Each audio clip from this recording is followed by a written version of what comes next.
We're going to do 4 stitches, and they're very basic embroidery stitches, very simple. If you've done any type of stitching before, you're very familiar. If not, they're easy to learn. I have a little piece of canvas here, and these are the 4 stitches. This is couching, this is the running stitch, the fly stitch, and a modified fly stitch. So I've got the knot in my thread, and let's first do the couching. I've got a little piece of red yarn right here, and we're going to lay it out in a shape that we like. It can be any shape. And in order to do couching, I just come up from the bottom, very close to the red thread, and then go right down very close next to it, so that black just catches that red thread in one place. Then I'll move over about 1 inch, and that's entirely up to you how far your stitches are apart. But they're very close to the red thread so that they pretty much disappear except for where they cross the red.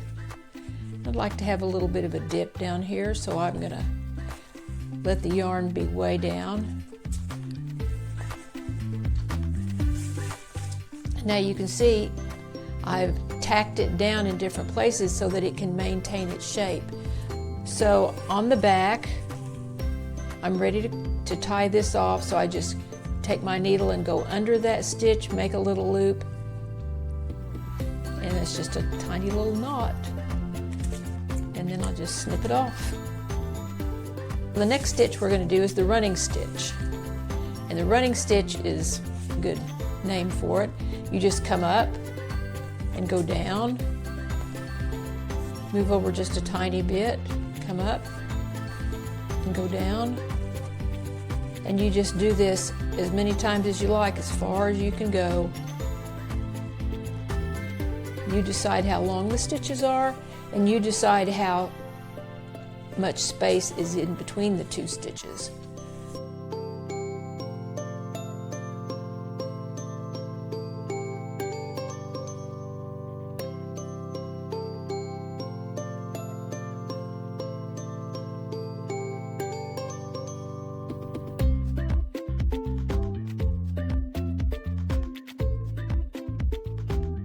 Now the next stitch we're going to do is the fly stitch.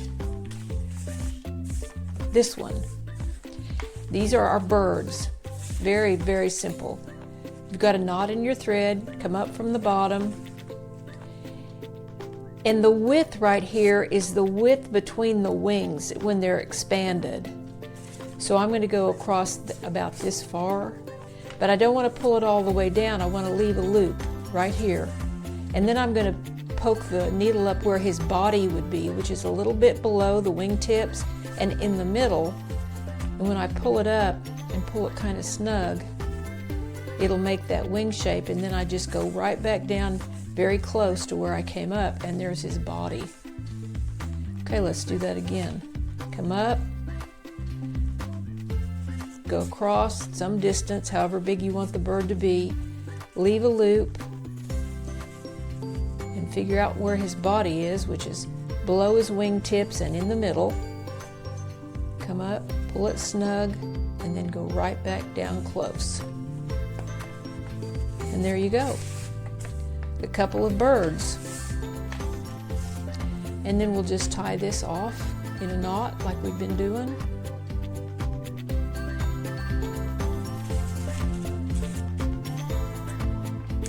And the next stitch we'll do is the modified fly stitch.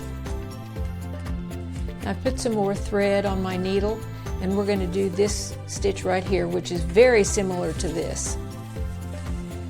Come up from the bottom, go across however far apart you think the branches will be, because these now are tree branches. Leave the loop, come up where you think the trunk stops,